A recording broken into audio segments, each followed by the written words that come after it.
Column. So serial number, condition of motion, revolution of elements. तो आपको यहाँ पे देखना पड़ेगा कितने एलिमेंट्स है, मतलब कितने पार्ट्स है। Okay, gear A 1, okay, gear B 2, gear E 3, okay, gear C and D they are the compound gears. तो हम दोनों को एक ही कंसिडर करेंगे, सी और डी कंपाउंड गियर्स है, दोनों को एक ही कंसिडर करेंगे। 4, next gear of 5 and arm 6, total 6 elements हो गए। और एक बार यहाँ पे काउंट करता हूँ, gear A 1, B 2, E 3, C और D 4, F 5, arm 6। So total 6 सब columns you have to make in the revolution of elements. 1 2 3 4 5 6 सब कॉलम्स हो गए। तो first always in the first column again you have to write the arm G. Okay, in the next column में कौन सा gear लिखना है आपको, ये डायग्राम रेफर करना पड़ेगा। ये डायग्राम में आपको ये देखना पड़ेगा कि इंटरनल गियर है या नहीं। यस, यहाँ पे 2 इंटरनल गियर्स हैं। जब यह गियर ट्रेन में इंटरनल गियर रहता है तो आर्म के बाद हम लार्जर गियर लिखते हैं। जब गियर ट्रेन में इंटरनल गियर रहता है तो आर्म के बाद हम लार्जर गियर लिखते हैं। यहाँ पे 2 इंटरनल गियर हैं, तो इसका मतलब आर्म के बाद हमको लार्जर गियर लिखना है। यहाँ पे लार्जर गियर कौन सा है, देखो यहाँ पे हम नंबर ऑफ टीथ देख सकते हैं। ये टी ए के 64 है, टी बी के 62 है, टी सी के 28 है, टी डी के 26 है, टी एफ और टी ई के 18 है। तो इसका मतलब गियर ए हो गया लार्जर, गियर ए हो गया, ये वाला गियर हो गया लार्जर। तो आर्म के बाद व्हील ए लिखो। यहाँ पे आप व्हील करके भी लिख सकते हैं, गियर करके भी लिख सकते हैं, दोनों एक ही है। ओके, आर्म के बाद आपको व्हील ए लिखना है, लार्जर गियर। ओके, नेक्स्ट ये अभी देखो सीक्वेंस में लिखते जाना है। ए किसके साथ मेशर है उसको नेक्स्ट लिखना है। यहाँ पे आप देख सकते हैं ये जो है नी गियर ए ई के साथ मैच हो रहा है, गियर ए यहाँ पे ई के साथ मैच हो रहा है, उसको नेक्स्ट कॉलम में लिखो। व्हील ए के बाद ई। अभी नेक्स्ट कॉलम में व्हील ए किसके साथ मैच हो रहा है, सीक्वेंस में जाना है। व्हील ए किसके साथ मैच हो रहा है उसको लिखना है। यहाँ पे आप देख सकते हैं व्हील ई जो है सी के साथ मैच हो रहा है, सी के साथ मैच, व्हील ई सी के साथ मैच हो रहा है। और यहाँ पे देखो सी और डी कंपाउंड गियर्स है, हम दोनों को एक ही कॉलम कंसिडर करते हैं। ई सी के साथ मैच हो रहा है, सी जो है कंपाउंड गियर है, और यहाँ पे सी और डी कंपाउंड गियर्स है।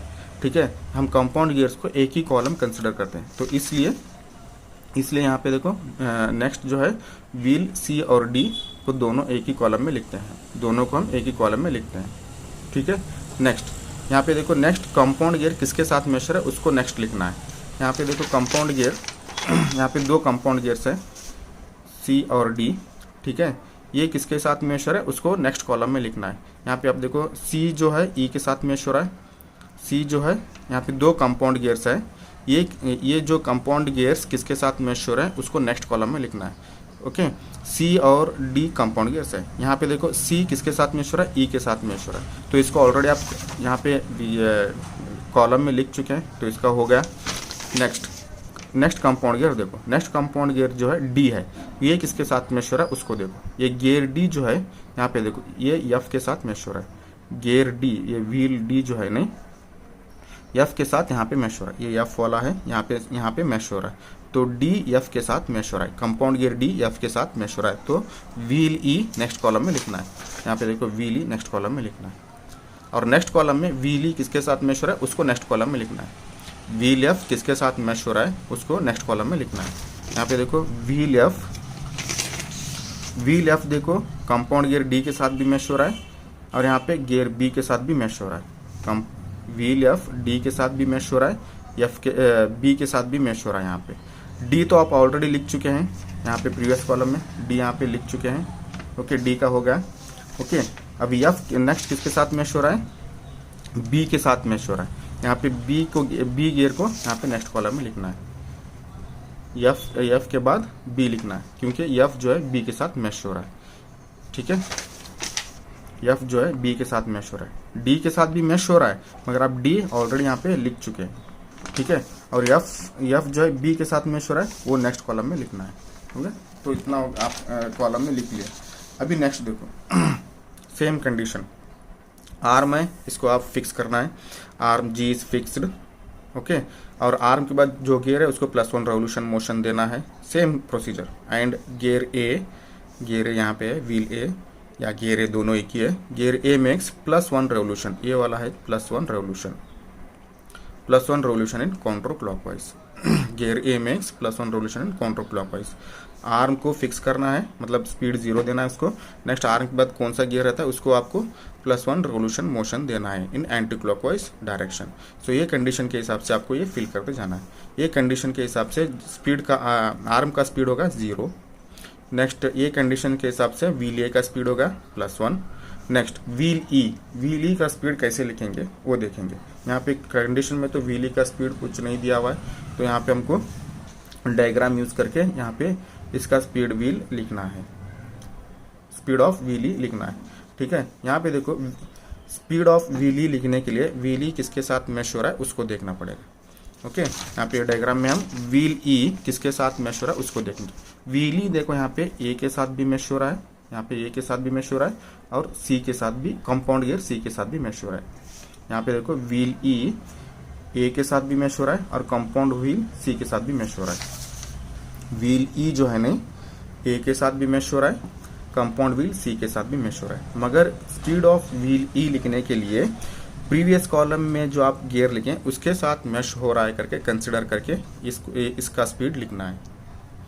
व्हील ई ए के साथ भी मैश हो रहा है और कंपाउंड व्हील सी के साथ भी मैश हो रहा है, मगर स्पीड ऑफ व्हील ई लिखने के लिए प्रीवियस कॉलम में कौन सा गियर लिखे रहते हैं उसके साथ मैश हो रहा है करके कंसिडर करके आपको यहाँ पे ये स्पीड लिखना है। ओके, तो अभी हम क्या कंसिडर कर रहे हैं, ई ए के साथ मैश हो रहा है करके कंसिडर कर रहे हैं। ठीक है, व्हील ई ए के साथ मैश हो रहा है करके कंसिडर कर रहे हैं, तो इसके नंबर ऑफ टीथ न्यूमरेटर में लिखना है, यहाँ पे ऊपर लिखते हैं न्यूमरेटर में। और आप कौन से गियर का लिख रहे हैं, ई का लिख रहे हैं, तो इसके नंबर ऑफ टीथ डिनोमिनेटर में लिखना है। ओके, इनटू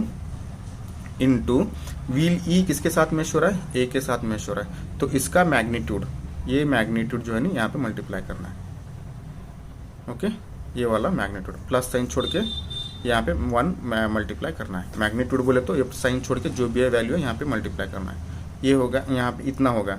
और यहाँ पे इसका डायरेक्शन देखो, इसका भी डायरेक्शन प्लस ही रहेगा, व्हील ई का भी डायरेक्शन प्लस ही रहेगा, क्योंकि आपको यहाँ पे डायग्राम में देखो ई और ए इंटरनली मैश हो रहे हैं, ई और ए इंटरनली मैश हो रहे हैं। इंटरनली मैश बोले तो जब एक गियर इंटरनल रहेगा और एक गियर एक्सटर्नल रहेगा, जब दोनों गियर इंटरनल और एक्सटर्नल गियर दोनों मैश हो रहे हैं तो दोनों के डायरेक्शन सेम रहेंगे। जब एक इंटरनल और एक एक्सटर्नल दो गियर्स मैश हो रहे हैं तो दोनों के डायरेक्शंस सेम रहेंगे। तो यहाँ पे देखो कंडीशन के हिसाब से हम व्हील ए का डायरेक्शन प्लस लें, मतलब एंटी क्लॉकवाइज, व्हील ए का डायरेक्शन एंटी क्लॉकवाइज लें तो इसलिए प्लस। और यहाँ पे देखो ई और ए दोनों इंटरनली मैश हो रहे हैं, तो व्हील ए का डायरेक्शन एंटी क्लॉकवाइज हुआ तो व्हील ई का भी डायरेक्शन एंटी क्लॉकवाइज ही होगा। व्हील ए का डायरेक्शन यहाँ पे एंटी क्लॉकवाइज करके लिए हुए हम, प्लस है यहाँ पे, तो व्हील ए का डायरेक्शन क्या हुआ, एंटी क्लॉकवाइज होगा। ठीक है, यहाँ पे देखो ई ए और ई दोनों इंटरनली मैश हो रहे हैं, तो इस ई का भी डायरेक्शन सेम ही हो जाएगा एंटी क्लॉकवाइज। सो ई का डायरेक्शन एंटी क्लॉकवाइज हो गया बोले तो इसका भी साइन जो है प्लस ही रहेगा, इसलिए यहाँ पे plus. Okay, next wheel compound gear, ये होगा कंपाउंड गियर का स्पीड लिखना है। कंपाउंड गियर का स्पीड लिखने के लिए आपको ये देखना पड़ेगा कि कंपाउंड गियर किसके साथ मैश हो रहा है। ओके, यहाँ पे ये वाला कंपाउंड गियर है, सी और डी दोनों कंपाउंड गियर है, ये दोनों किसके साथ मैश है उसको देखना पड़ेगा। यहाँ पे देखो सी कंपाउंड गियर ई के साथ मैश हो रहा है यहाँ पे, और डी कंपाउंड गियर एफ के साथ मैश हो रहा है यहाँ पे। सी कंपाउंड गियर ई के साथ मैश हो रहा है यहाँ पे, डी कंपाउंड गियर एफ के साथ मैश हो रहा है यहाँ पे। मतलब कंपाउंड गियर, ये जो कंपाउंड गियर्स है ना, ई के साथ भी मैश हो रहे हैं, एफ के साथ भी मैश हो रहा है। ये जो कंपाउंड गियर्स है ना, ई के साथ भी मैश हो रहा है, एफ के साथ भी मैश हो रहा है। मगर हम जब भी गियर का स्पीड लिखते रहते हैं ना, तो प्रीवियस कॉलम में जो कौन सा गियर लिखे रहते हैं उसके साथ मैश हो रहा है करके कंसिडर करके स्पीड लिखते हैं। No doubt wheel compound wheels E के साथ भी मैश हो रहा है, एफ के साथ भी मैश हो रहा है। जब भी आप कौन से भी गियर का स्पीड लिखते हैं तो प्रीवियस कॉलम में जो गियर लिखे रहते हैं उसके साथ मैश हो रहा है करके कंसिडर करके आपको स्पीड लिखना पड़ेगा। ठीक है, तो यहाँ पे देखो प्रीवियस कॉलम में ई गियर लिखा हुआ है, ठीक है, ई गियर लिखा हुआ है, ठीक है, मगर ई के साथ कौन सा गियर मैश, कौन सा कंपाउंड गियर मैश हो रहा है वो कंसिडर करने का पड़ेगा आपको। व्हील ई कौन से गियर के साथ, कौन से कंपाउंड गियर के साथ मैश हो रहा है वो गियर कंसिडर करना पड़ेगा। Again you have to see the diagram.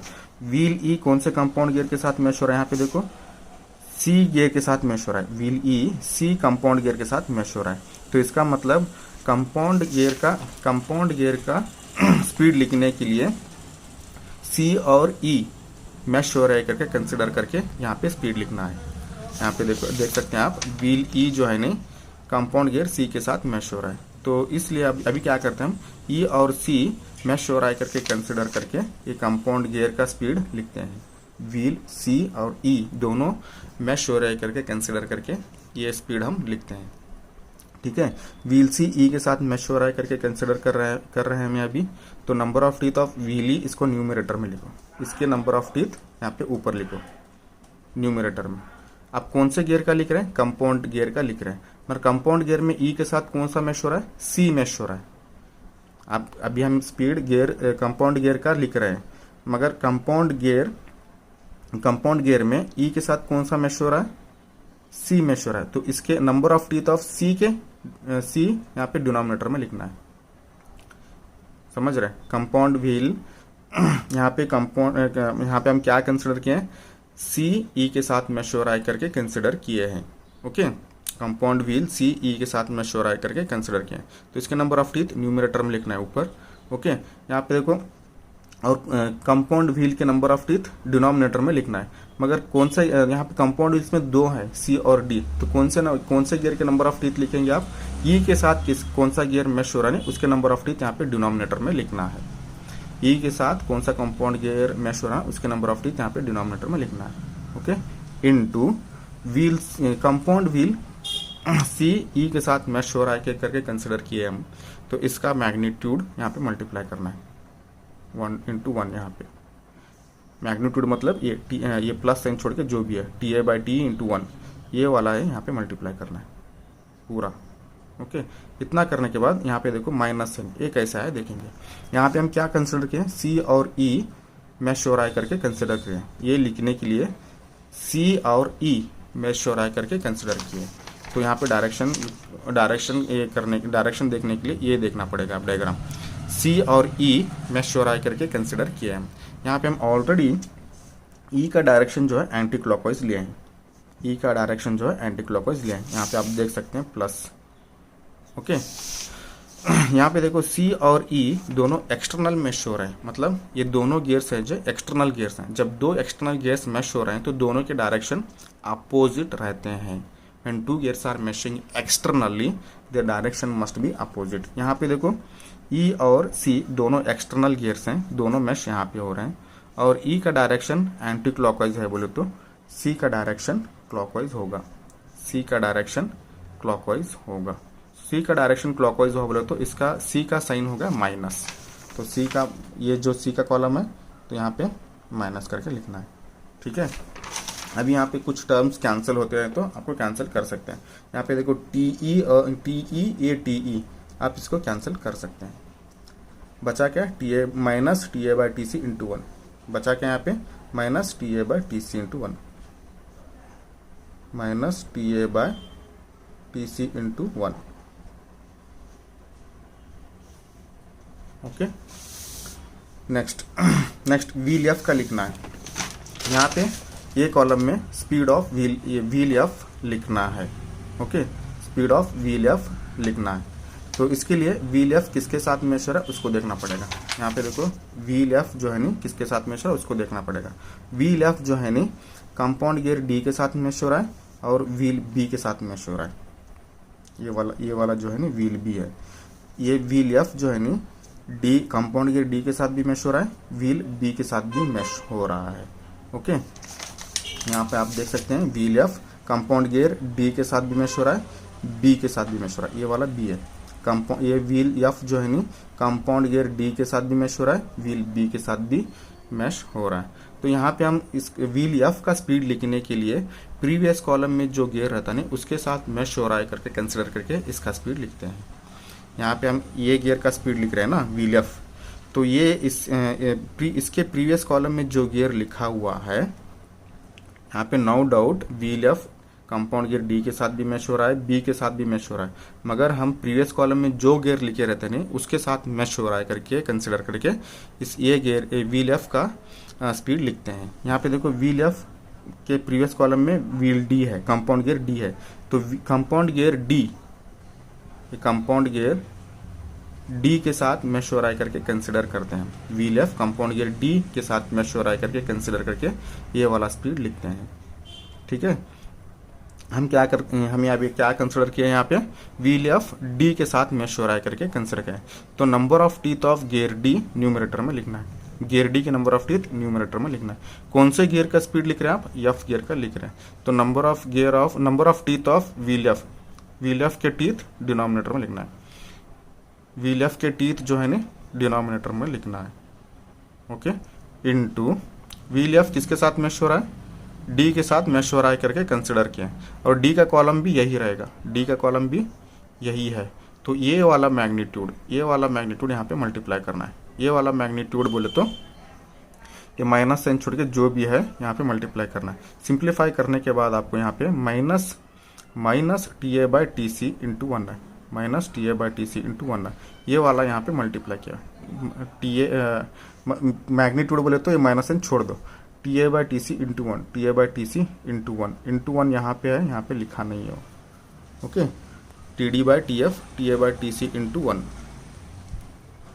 Okay, यहाँ पे लिखता हूँ, देखो T D by T F into T A by T C into 1, ये वाला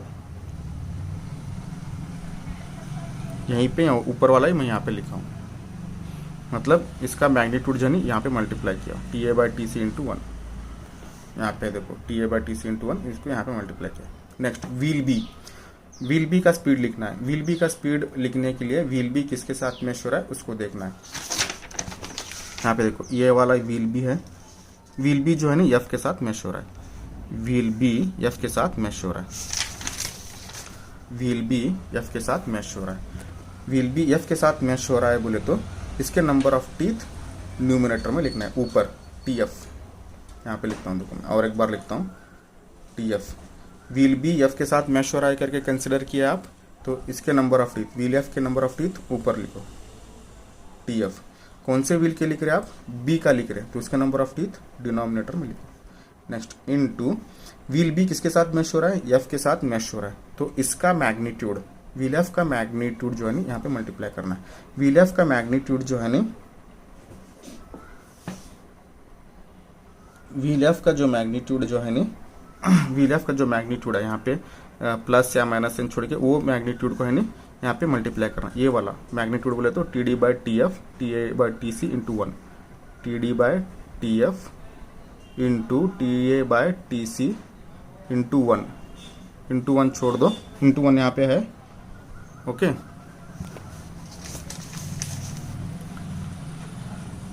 T F by T B, ये मैग्नीट्यूड मल्टीप्लाई किया, ये वाला मैग्नीट्यूड यहाँ पे मल्टीप्लाई किया। आप यहाँ देखो टी एफ कैंसिल हो जाएगा। ओके, बचा क्या यहाँ पे, T D by T F into T A by T C into 1। Okay, यहाँ पे मैं कैंसिल कर दिया टी एफ को, वो होने के बाद क्या बचा यहाँ पे, T D by T B, T D by T B, okay, T A by T C into 1। Okay, यहाँ ये होने के बाद यहाँ पे साइन, यहाँ पे प्लस साइन करके लिए हम। उससे पहले मैं एफ का साइन यहाँ पे एक्सप्लेन नहीं किया था, मैं एफ का साइन भी प्लस ही लिया हुआ है, एफ का साइन भी प्लस ही लिया है। वो एफ का साइन प्लस कैसे लिया है वो बताता हूँ। एफ का साइन कैसे प्लस लिया बोले तो एफ यहाँ पे हम डी के साथ मैच हो रहा है करके कंसिडर किए हैं, एफ डी के साथ मैच हो रहा है करके कंसिडर किए हैं। तो यहाँ पे देखेंगे एफ जो है नी डी के साथ मैच हो रहा है करके कंसिडर किए हैं, एफ डी के साथ मैच हो रहा है करके कंसिडर किए हैं। यहाँ पे देखो व्हील सी का डायरेक्शन हमको मालूम पड़ा है, व्हील सी का डायरेक्शन जो है क्लॉकवाइज है, ठीक है। और यहाँ पे सी और डी कंपाउंड गियर्स है, सी और डी कंपाउंड गियर्स है बोले तो दोनों एक ही शाफ्ट पे माउंटेड है, दोनों एक ही शाफ्ट पे माउंटेड है बोले तो दोनों का डायरेक्शन सेम रहेगा, सी और डी का डायरेक्शन सेम होगा, ठीक है। सी और डी का डायरेक्शन सेम होगा, मतलब डी का डायरेक्शन क्लॉकवाइज होगा। और यहाँ पे देखो डी और एफ दोनों एक्सटर्नल गियर्स हैं, डी और एफ एक्सटर्नल गियर्स हैं और दोनों एक्सटर्नली मैश हो रहे हैं, डी और एफ यहाँ पे एक्सटर्नली मैश हो रहे हैं। जो जब दो गियर्स एक्सटर्नली मैश हो रहे हैं बोले तो दोनों के डायरेक्शन अपोजिट रहेंगे। यहाँ पे देखो डी का डायरेक्शन क्लॉकवाइज होगा तो एफ का डायरेक्शन एंटी क्लॉकवाइज हो जाएगा। एफ का जब डायरेक्शन एंटी क्लॉकवाइज हो गया बोले तो इसका डायरेक्शन होगा प्लस, एफ का डायरेक्शन यहाँ पे एंटी क्लॉकवाइज है तो इसलिए यहाँ पे आपको प्लस लेना पड़ेगा, यहाँ पे प्लस लेना पड़ेगा। ओके, नेक्स्ट अभी देखो बी का साइन कैसे डिसाइड करना है, मतलब बी का साइन या बी का डायरेक्शन कैसे डिसाइड करना है। आपको ये देखना पड़ेगा कि बी किसके साथ मैश हो रहा है। बी देखो यहाँ पे एफ के साथ मैश हो रहा है, बी जो है नी एफ के साथ मैश हो रहा है, वो दोनों कैसे मैश हो रहे हैं वो देखना है। देखो ये वाला गियर जो है, ये वाला गियर जो है ये बी है और ये वाला जो है एफ है, ये वाला बी है ये वाला एफ है, दोनों कैसे मैश हो रहे हैं। यहाँ पे दोनों इंटरनली मैश हो रहे हैं, मतलब गियर बी इंटरनल है, गियर एफ एक्सटर्नल है। जब एक एक्सटर्नल और एक इंटरनल गियर मैश हो रहे हैं बोले तो दोनों के डायरेक्शन सेम रहते हैं। ओके, तो यहाँ पे देखो एफ का डायरेक्शन हमको मालूम है, एफ का डायरेक्शन जो है एंटी क्लॉकवाइज है।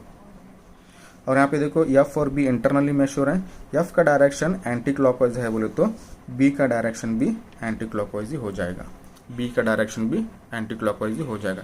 और एंटी क्लॉकवाइज को हम प्लस लेते हैं, एंटी क्लॉकवाइज को प्लस लेते हैं, यहाँ पे प्लस डाल दो। ओके, तो ये होगा फर्स्ट कंडीशन, तो ये होगा आपका फर्स्ट कंडीशन।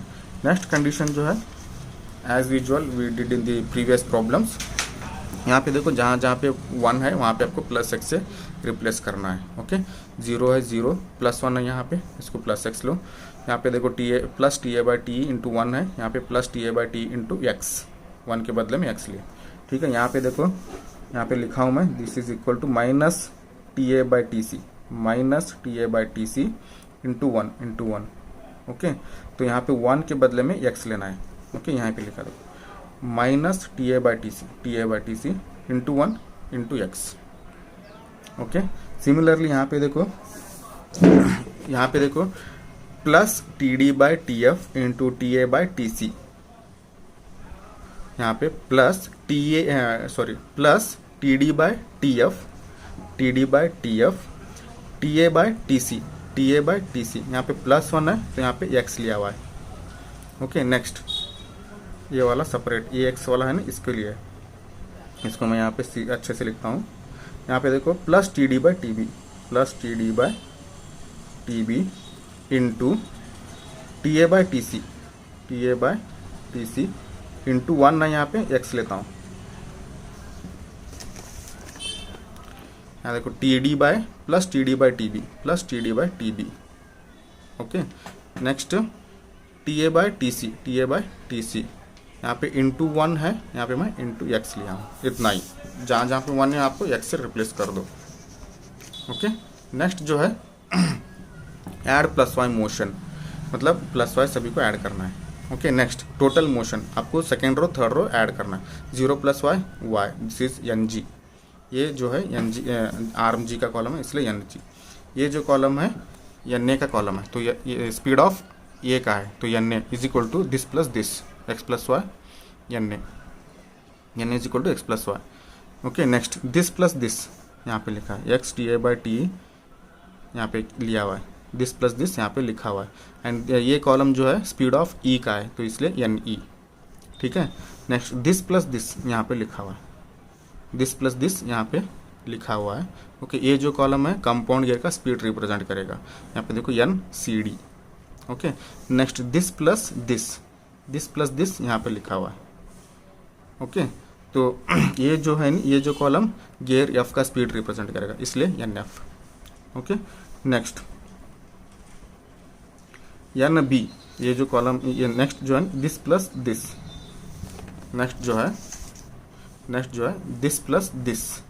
ओके, यहाँ पे देखो N B is equal to, ये कॉलम जो है गियर बी का स्पीड रिप्रेजेंट करेगा इसलिए N B is equal to T D by T B into T A by T C into X plus Y. यहाँ और एक बार लिखता हूँ वही, यानी B is equal to this plus this. Okay, यहाँ पे लिख रहा हूँ plus T D by T B into T A by T C into X plus Y. ये वाला जो है यहाँ पे लिखा हूँ, ओके, प्लस वाई, यहाँ पे प्लस वाई लिखा, ठीक है। यहाँ आपको क्या होगा, आपको यहाँ पे 5 इक्वेशंस मिल गए, 1 2 3 4 5, सॉरी 1 2 3 4 5 6 इक्वेशंस मिल गए आपको, ठीक है। ये इक्वेशंस यूज करके आपको गियर बी का स्पीड फाइंड करना है। यहाँ पे दो कंडीशंस दिए हुए हैं क्वेश्चन में, यहाँ पे क्वेश्चन में दो कंडीशंस दिए हुए हैं, दोनों कंडीशन को आपको गियर बी का स्पीड फाइंड करना है। यहाँ पे देखो फर्स्ट कंडीशन यहाँ पे लिखे हुए हम N G is equal to minus 100 RPM. यहाँ पे क्लॉकवाइज है ये सी डब्ल्यू, क्लॉकवाइज को इन शॉर्ट आप सी डब्ल्यू करके भी लिख सकते हैं। यहाँ पे एन इज इक्वल टू 0 दिया हुआ है, ओके। एन बी का स्पीड फाइंड करना है। ये हम फर्स्ट कंडीशन का ये थर्ड कंडीशन को लिखे, ये थर्ड कंडीशन ही यहाँ पे लिखे हैं हम, ये जो थर्ड कंडीशन है वही यहाँ पे लिखे हैं हम, ठीक है। ये कंडीशन को गियर बी स्पीड फाइंड करना है। यहाँ पे देखो, यहाँ पे एक्चुअली ये आपको केस 3 करके लेना है, case 3, okay. Given that energy is equal to minus 100 RPM, यहाँ पे गिवन में है, केस 3 में है। यहाँ पे देखो N G is equal to minus 100 RPM, N G is equal to minus 100 RPM, okay. But from table N G is equal to क्या है, वाई है, ओके। गिवन में क्या दिया हुआ है, N G is equal to minus 100 RPM, मगर यहाँ पे टैबुलर कॉलम में क्या है, N G is equal to Y, यही यहाँ पे लिखा हुआ है। यहाँ पे देखो ये इसको इक्वेशन 1 करके लेता हूँ, इसको इक्वेशन 2 करके लेता हूँ। यहाँ पे देखो दोनों के LHS सेम है, तो दोनों को मैं दोनों राइट हैंड साइड को इक्वल कर सकता हूँ। From equation 1 and 2 Y is equal to minus 100, Y is equal to minus 100, ये हो गया, मतलब आपको वाई का वैल्यू मिल गया, ठीक है। नेक्स्ट जो है गिवन में क्या दिया हुआ, देखो गिवन में N A is equal to 0 है, तो यही यहाँ पे given that N A is equal to 0 है, ठीक है। From tabular column N A is equal to X plus Y, N A is equal to X plus Y. यहाँ पे आप एन ए ले रहे थे ना, टैबुलर कॉलम में एन ए का इक्वेशन ही यहाँ पे लेना है। गिवन में जो इक्वेशन दिए रहते ना, गिवन में जो कंडीशन दिए रहते ना, किसी का स्पीड दिए रहते ना, तो वही का स्पीड का इक्वेशन आपको नेक्स्ट लिखना है। यहाँ पे देखो और एक बार बता रहा हूँ मैं, यहाँ पे गिवन में कौन से पार्ट का स्पीड दे रहे थे ना, ठीक है। नेक्स्ट जो है कौन से पार्ट, अब यहाँ गिवन में क्या दिया हुआ है, एन ए का स्पीड दिया हुआ है, ठीक है, एन ए का स्पीड दिया हुआ है। यहाँ पे नेक्स्ट जो है ने टैबुलर कॉलम का एन ए का इक्वेशन ही लेना है, समझ रहे हैं। मैं और एक बार बता रहा हूँ, यहाँ पे देखो गिवन में एन ए का इक्वेशन, एन ए का वैल्यू दिया है, N A is equal to 0 है। टैबुलर कॉलम में एन ए का इक्वेशन जो रहता नहीं, वही आपको यहाँ पे नेक्स्ट लिखना है, ओके। यहाँ पे देखो given N A is equal to 0 है, ठीक है। From tabular column N A is equal to X plus Y, N A is equal to X plus Y. यहाँ पे देखो दोनों LHS सेम है, तो इसको मैं इक्वेट कर सकता हूँ, ओके। सो इसको इक्वेशन 3 करके लिया हूँ, इसको इक्वेशन 4 करके लिया हूँ, दोनों इक्वल कर सकता हूँ। RHS को इक्वल कर सकता हूँ क्योंकि LHS दोनों सेम है। 0 is equal to X plus Y, 0 0 X plus Y, okay. तो y का वैल्यू हमको मालूम है, यहाँ पे माइनस 100, y का वैल्यू यहाँ पे सब्स्टिट्यूट कर दो माइनस 100, तो x का वैल्यू होगा प्लस 100, x का वैल्यू प्लस 100 होगा, y का वैल्यू माइनस 100 होगा, ठीक है। हमको क्या फाइंड करना है, स्पीड ऑफ b फाइंड करना है, speed of wheel b find करना है। तो speed of wheel b find करने के लिए यहाँ पे टैबुलर कॉलम से आपको व्हील b का इक्वेशन लेना है। Speed of wheel b find करने के लिए टैबुलर कॉलम का एन बी का इक्वेशन लेना है, टैबुलर कॉलम का एन बी का इक्वेशन लेना है। ये इक्वेशन यूज करके आपको स्पीड भी फाइंड कर सकते हैं। यहाँ पे देखो N B is equal to, यही यहाँ पे लिखा हुआ है, यही यहाँ पे लिखा हुआ है, N B is equal to X, यहाँ पे थोड़ा आगे पीछे लिखा है, यहाँ पे देखो यही यहाँ पे लिखा है, T D by T B into T C by T C, T D by T B into T A by T C into X है, इंटू एक्स यहाँ पे लिखा है। इसको ब्रैकेट डालो, क्योंकि ये सेपरेट टर्म है। ये प्लस वाई सेपरेट टर्म, ये प्लस वाई यहाँ पे लिखे, यही इक्वेशन यहाँ पे लिखा हुआ है, थोड़ा आगे पीछे करके लिखा हुआ है। ओके, दोनों ये इक्वेशन दोनों सेम है। ओके, नेक्स्ट यहाँ पे सभी के वैल्यू सब्स्टिट्यूट करो, x का वैल्यू, टी का वैल्यू, टी का वैल्यू, टी का वैल्यू, टी का वैल्यू, y का वैल्यू, सभी का वैल्यू सब्स्टिट्यूट करो। ये number of T D, T B, T A, T C आप पहले यहाँ पे क्वेश्चन में भी दिया हुआ है और यहाँ पे आप फाइंड भी किया है, उसको सब्स्टिट्यूट कर दो। यहाँ पे देखो टी सी का वैल्यू यहाँ पे क्वेश्चन में दिया हुआ है, टी डी का दिया है, टी एफ और टी का भी दिया हुआ है, और टी ए और टी बी का आप कैलकुलेट किया। ये सभी वैल्यूज यहाँ पे आप सब्स्टिट्यूट करो, आपको N B is equal to minus 4.147 RPM speed मिल जाएगा। ये जो है गियर बी का स्पीड होगा। यहाँ पे माइनस साइन आ रहा है तो इसलिए इसका डायरेक्शन होगा क्लॉकवाइज। CW लिखा है तो क्लॉकवाइज, यहाँ पे माइनस है ना तो इसलिए इसका डायरेक्शन होगा क्लॉकवाइज। सिमिलरली केस 4 के लिए यहाँ ये केस 4 जो है ना, केस 4 में भी आपको स्पीड ऑफ व्हील भी फाइंड करना है। केस 4 में भी आपको स्पीड ऑफ व्हील भी फाइंड करना है। ठीक है, तो ये जो कंडीशन है यहाँ पे लिखा हूँ मैं ऑलरेडी, केस 4 करके डाल के ये वो केस 4 जो है ना यहाँ पे कंडीशन लिखा हुआ हूँ, तो ये कंडीशन को आपको व्हील भी फाइंड करना है। ये जो है आप असाइनमेंट में लिख लो, ये वाला जो है असाइनमेंट में लिख लो, ये पूरा प्रॉब्लम असाइनमेंट में लिख लो, और यहाँ पे नोट्स में भी लिखा हुआ है। केस 4 जो है नी एज होमवर्क करके आप असाइनमेंट बुक में लिख दो। यहाँ पे देखो ये वाला केस 4 है, ये वाला केस 4 है। ठीक है, जैसे आप केस 3 सॉल्व किए, केस 4 को भी वैसे ही सॉल्व करना है, सिंपल है। ठीक है, you take the case 4 as homework, case 4 का आप होमवर्क करके सॉल्व करके असाइनमेंट बुक में लिख दो। So this is what about the problem.